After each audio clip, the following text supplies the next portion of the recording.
ஆதி பாரதி சீரியலில் இப்போ ஒரு அட்டகாசமான எபிசோடு வந்திருக்கு. பாரதி மனசை வந்து குழப்பி விட்டதை வந்து நம்ம ரத்னம் வந்து சரி பண்ணிவிட்டு செம மாஸ் பண்ணிட்டாப்லன்னே சொல்லலாம். மரகதத்தையும் வெளுத்து எடுத்துட்டாங்க. ஸ்கிப் பண்ணாமல் ஃபுல் வீடியோ கேளுங்க. பாரதி வந்து ஆதியை வந்து எழுப்பி விட்றாங்க.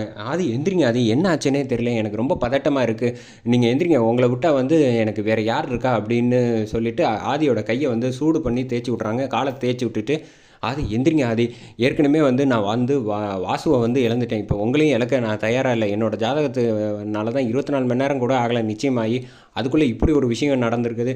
ஆதி நீங்கள் இல்லைன்னா நான் வந்து இருக்க மாட்டேன் ஆதி, நீங்கள் தான் என்னோடய உயிர், அதை முதல்ல புரிஞ்சுக்கங்க, எந்திரிங்க ஆதி எந்திரிங்க ஆதின்னு எழுப்பி விட்டோன்னே பாரதி வந்து வாய்ஸ் வந்து ஆதிக்கு வந்து காதுக்குள்ளே கேட்குது, மனசுக்கு வந்து இதயத்துக்கு கேட்டோன்னு டக்குன்னு வந்து கை வந்து அசையுது.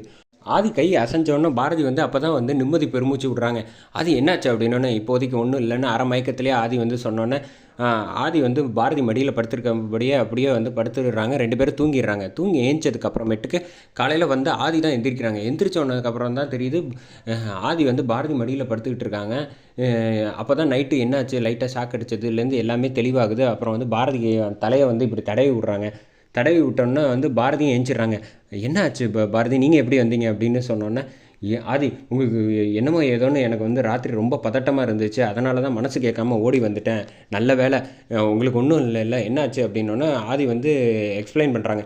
பார்த்தீங்களா, நான் இதுக்கு தான் சொன்னேன் நம்ம 2 பேரும் வந்து சேர்ந்து வாழ வேணான்னு, எனக்கு இந்த கல்யாணத்தில் இஷ்டம் இல்லை அப்படின்னு சொல்லிட்டு பாரதி வந்து கீழே இறங்கி மாடிப்படியில் வேகமாக வர ஆரம்பிச்சிட்டாங்க. டக்குன்னு வந்து ஆதி என்ன நினச்சிக்கிட்டு இருக்கீங்க அப்படின்னு சொல்லிட்டு பின்னாடியே ஓடி வந்து பாரதிக்கு வந்து சொல்கிறாங்க, இங்கே பாருங்கள் பாரதி, நீங்கள் ஏன் இப்படி தேவையில்லாமல் மனசை போட்டு குழப்பிக்கிறீங்க அப்படின்னா, மனசை முதல்ல தெளிவு வச்சுக்கோங்க அப்படின்னா, இல்லை ஆதி, இப்போ கூட பாருங்கள் என் ஜாதகத்தினால தான் வந்து இப்படி ஒரு விஷயம் நடந்திருக்கு அப்படின்னு. என்ன பாரதி முட்டாள்தனமாக பேசுகிறீங்க, முதல்ல அதெல்லாம் வந்து சும்மா ஒரு நம்பிக்கை தான் தவிர வந்து அது ஒன்றும் வாழ்க்கை கிடையாது, அதை முதல்ல புரிஞ்சுக்கங்க அப்படின்னு சொல்லிவிட்டு, அது வந்து நல்லது இருந்தால் எடுத்துப்போம், கெடுதல் இருந்தால் அதுக்கு பரிகாரம் பண்ணிவிட்டு நம்ம அடுத்ததை நோக்கி போக வேண்டியதான். இல்லை எனக்கு ஏற்கனவே வாசு விட்டுட்டேன், இப்போ வந்து நீங்கள் என்ன எனக்கு அவ்வளோ உயிர் தெரியுமா, இப்போ வந்து நீங்களும் இல்லைன்னா வந்து நான் அட்லீஸ்ட் ஃப்ரெண்டாவது நானும் தமிழும் வந்து பேசிக்கிட்டாவது இருக்கலாம், நீங்கள் சந்தோஷமாக வாழணும் அப்படின்னு. முட்டாள்தனமாக பேசாதீங்க பாரதி, இது வரைக்கும் நான் வந்து இப்போ உங்கள் முன்னாடி இருக்கேன்னா அதுக்கு காரணம் நீங்கள் தான். இது வரைக்கும் என்னை 3-4 ட்ரிப்பு வந்து கோவிலேருந்து ஆரம்பித்து ஒவ்வொரு ட்ரிப்பும் வேனில் இடையில வந்து அந்த ரவுடிங்க கிட்டேருந்து எத்தனை ட்ரிப்பு காப்பாற்றிருக்கீங்க தெரியுமா. இப்போ கூட பாருங்கள், என் வீட்டில் எங்கள் அம்மாவோ சொந்தக்காரங்களோ கேசவனோ யாருமே என்னை காப்பாற்றலை, எனக்கு ஒரு பிரச்சனை எல்லாரும் விட்டுட்டு போயிட்டாங்க. ஆனால் உங்களுக்கு உங்கள் வீட்டிலேருந்து என்னோட மனசு தெரிஞ்சு நீங்கள் நான் ஆபத்தில் இருக்கேன்னு தெரிஞ்சு நீங்கள் வந்து எங்களை காப்பாற்றின பார்த்தீங்க, அப்போயே தெரிய வேணாமா, இப்போ கூட நான் இங்கே உங்கள் முன்னாடி பேசுகிறதுக்கு காரணம் நீங்கள் தான். தயவு செஞ்சு பாரதி கையை பிடிச்சிக்கிட்டு என்னை விட்டுட்டு போயிடாதீங்க, நீங்கள் போயிட்டீங்கன்னா நான் சந்தோஷமாக இருப்பேன்னு மட்டும் நினைக்காதீங்க, உங்கள் கூட ஒரு நாள் வாழ்ந்தாலும் நான் வாழ்நாள் பூரா சந்தோஷமாக இருப்பேன், அதை வந்து என்னை முதல்ல புரிஞ்சுக்கங்க அப்படின்னு சொல்லிட்டு, வேண்டாம் ஆதி அப்படின்னு நான் இங்கேருந்து கிளம்புறேன் அப்படின்னு சொல்லிட்டு போகிறப்ப கரெக்டாக வந்து அறிவு, ஸ்வேதா, சாரதாம்மா வந்துடுறாங்க. வந்தோடனே என்ன பாரதி ஏன் ஆதி ஒரு மாதிரி டல்லாக இருக்கான் அப்படின்னு கேட்டப்ப, இல்லை ஆதிக்கு இந்த மாதிரி வந்து ஷாக் அடிச்சிருச்சு, அதை நான் தான் வந்து காப்பாற்றினேன் அப்படின்னு சொன்னோன்னே, பாரு இப்போ கூட நீ தான் காப்பாற்றிருக்க, ரொம்ப நன்றி அப்படின்னு சொன்னோன்னே, இல்லை பரவாயில்ல இருக்கட்டும், ஆதிக்கு இந்த மாதிரி ஆனதுக்கு காரணம் என்னோடய ஜாதகம் தான், இப்படிலாம் பேசாதம்மா, கல்யாணம் நிச்சயம் பண்ணியாச்சு, எல்லாருக்கும் பத்திரிக்கை கொடுக்க போகிற நேரத்தில் இப்படிலாம் பேசி நீ மனசை குழப்பிக்காத, எதுவாக இருந்தால் தைரியமாக இல்லை, நான் இப்போ முடிவு எடுக்க முடியாது, நான் கிளம்புறேன் அப்படின்னு சொல்லிட்டு போயிடுறாங்க. சாரதாம்மா வந்து எப்படியோ இவன் மனசை வந்து குழப்பி விட்டாச்சு, அது வரைக்கும் சந்தோஷம் அப்படின்ட்டு அறிவுக்கிட்ட பேசிகிட்டு இருக்காங்க. அப்போ தான் ஸ்வேதா சொல்கிறா, அப்பா நீங்கள் ஏதோ அதிர்ச்சி கொடுக்குறான்னு சொன்னீங்களே, அது இதுதானா, மாமாக்கு ஏதாவது ஆயிடுச்சுன்னா என்ன பண்ணுவீங்க, இந்த மாதிரி விஷயத்துலலாம் ரிஸ்க் எடுக்கிற வேலை வச்சுக்காத அப்படின்னு சொல்லிடுறாங்க. இந்த பக்கம் வந்து கரெக்டாக பாரதி வந்து வீட்டுக்குள்ளே வராங்க. வீட்டுக்குள்ளே வந்ததுப்போ வந்து கரெக்டாக மரகதம் வந்து கேட்குறாங்க, எங்கே போயிட்டு வர, ராத்திரியெல்லாம் வந்து குழந்தை வந்து அம்மா அம்மானு தேடிக்கிட்டு இருந்துச்சு தெரியுமா, நான் சமாதானப்படுத்துறதுக்குள்ளே போரும்னு ஆகிடுச்சு அப்படின்னப்போ மணியும் வந்துடுறாங்க.